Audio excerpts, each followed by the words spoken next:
When you walk up to the vehicle with the key, it has the full proximity system. And when you get to the vehicle, it senses the key and turns on the inside lights. But there's no approach lights or any other lights that turn on. Now when we hit the unlock button, basically the same thing except for we have the parking lights now on, but there's no approach lights or anything like that. Nothing to help you navigate the ground to get to the vehicle. When you use the DRL off position on the headlight switch, it will actually turn off all the exterior lights and you can actually drive this way. The parking lights are pretty cool. They have these white LED strips here in the front and it's kind of like this bright bar, and then right above it little accent lights as well. So let me lower the brightness here on the camera so you can see it's kind of like has this accent lights here above it. And then it has that large, much brighter beam below it, but it looks really cool.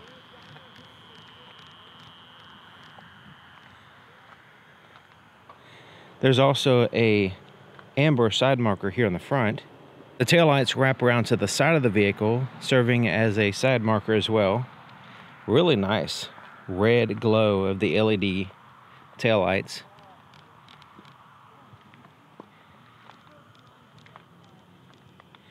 Now they also have that I don't know if you can tell, those little lines effect. It has like these horizontal lines in there effect to it. These are in the lens. The tag lights are now on. The turn signal here in the front is amber in color and is just below that white line. So you can see it's a LED amber light. It's not super bright, but you can see it. Now you notice that this side, the white light on this side is a little bit dimmer, so it just dims that white light so you can see the headlight a little bit better. The left side is still at maximum brightness. There's also a turn signal indicator, amber turn signal indicator here on the side mirror. It's visible from the front, the side, and the back. And then the turn signal back here is quite bright, but it's basically just a red light. It's just a tail light, brighter, you know. So, but it is pretty bright. It is red, just like the rest of the tail lights here, and also just like the brake lights. There is a third brake light at the top of the glass, and the reverse lights are standard halogen bulbs. They seem to work okay, but they're different from all the other LEDs that we have back here. So you notice the parking lights add a little bit of light here in front of the vehicle, but you might mistake those as headlights, but not really. I mean, they're not quite that bright. So let's go to the low beams here. Fog lights, we'll go ahead and turn those on or off so you can tell they're just closer to the vehicle. We'll leave them on for now. And you can see the cutoff there. We're going to drive down the road so you can see what they look like, the low and the high beams and everything. Now these are the type of headlights that move left and right as you turn the steering wheel. Also, they're auto leveling as well. So if you really floor it and lift the front end, it's going to push them down so they're not shining in people's faces as much. So it's a projector LED system. And it's just a single projector. And this is used for the low and the high beams. And then there's a single projector on each side for the fog lights. Trying to dim the camera a little bit so you can see it better. All right, so let's go ahead and check out the cutoff here. So I'm gonna step a little bit away from the vehicle so you can see what it looks like. And then when I dip the camera down, right about 2.5 feet off the ground is the cutoff. Above that, I can look directly at the headlights and not hurting my eyes at all. But most of the light is down here towards the road. Okay, so let's look at the cargo light here. And the cargo light is a single LED here on the left side. And hopefully you can see the problem that it's just dark in here, okay? So you can see this whole area to right of this case is dark. Because there's a single light, it's casting shadows. But it's so dim. Even this piece of paper right next to the light is barely visible. So this is a super dim light, only on one side. Just not good at all. I mean, you might as well just not even have a light back here. It's almost completely worthless. You know, there is backlit buttons for lowering the power liftgate. The inside of the back door, absolutely no lights. Even the power window switch is not backlit or anything, nothing.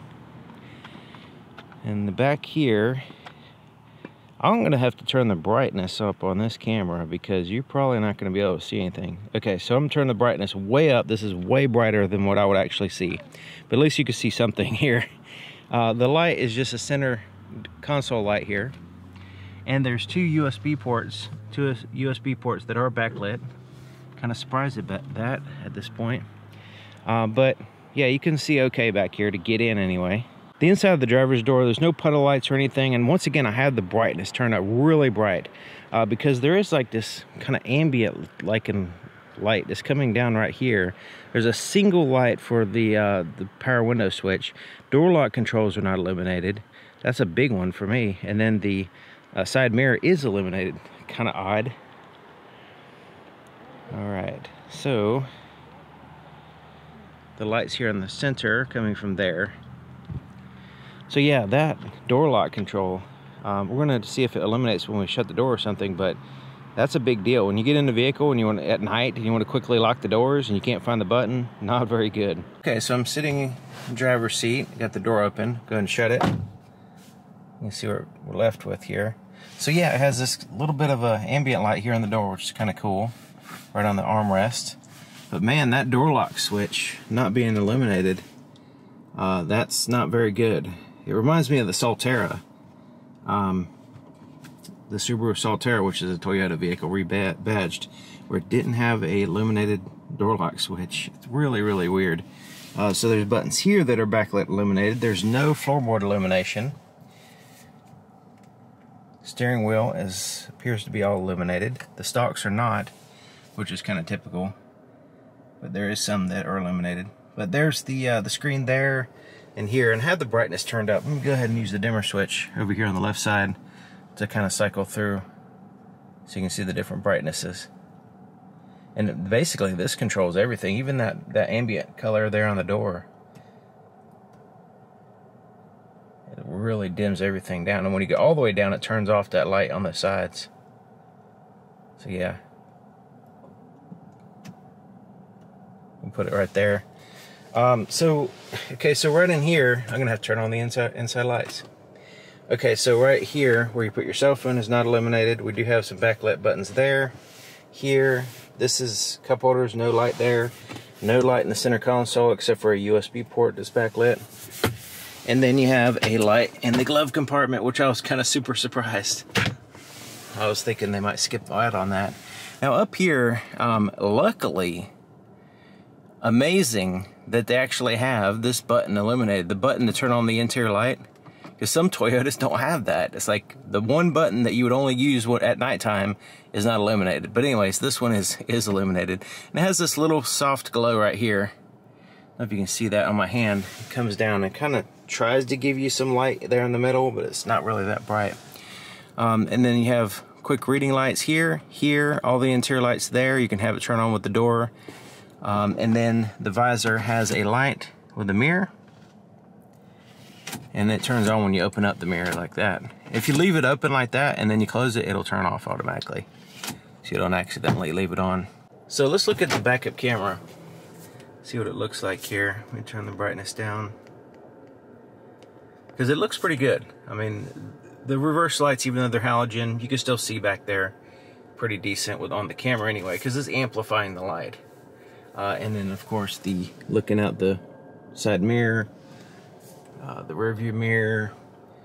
I mean, it's okay, you know, you're able to see behind you when you're backing up, and that's basically the point. But it's nothing spectacular, but nothing really that bad either.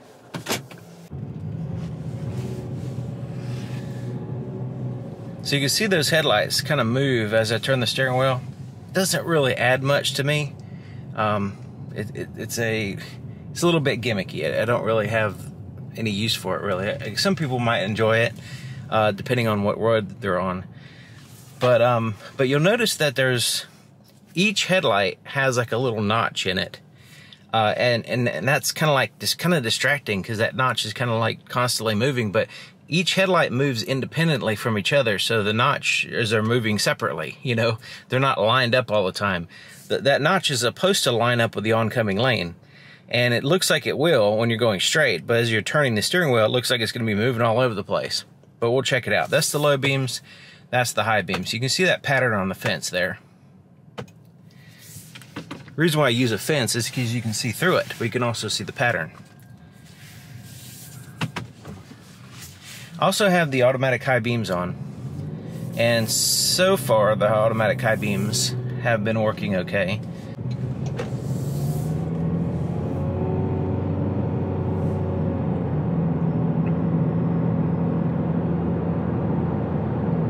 Okay, so far the pattern looks like it's below the eyes of other cars. Okay, you see those two notches kind of not really lining up that great even when I'm going straight. But you can see they are in the oncoming lane for the most part. So you can see as I dip down, you can see that shadow's kind of in the oncoming lane, but not really very well defined because each headlight has its own shadow. So yeah, it's alright, I guess.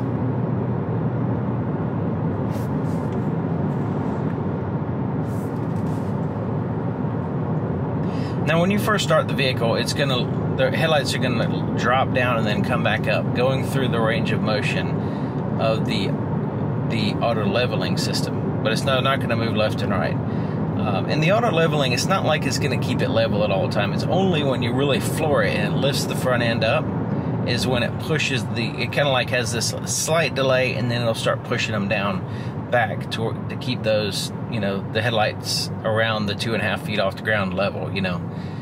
It's not like you can obviously see them bouncing around as the vehicle is moving, so it's not leveling at all time, you know. All right, so this road up here is pretty dark if there's not that much traffic on it, so we'll get an idea of what the low and high beams are.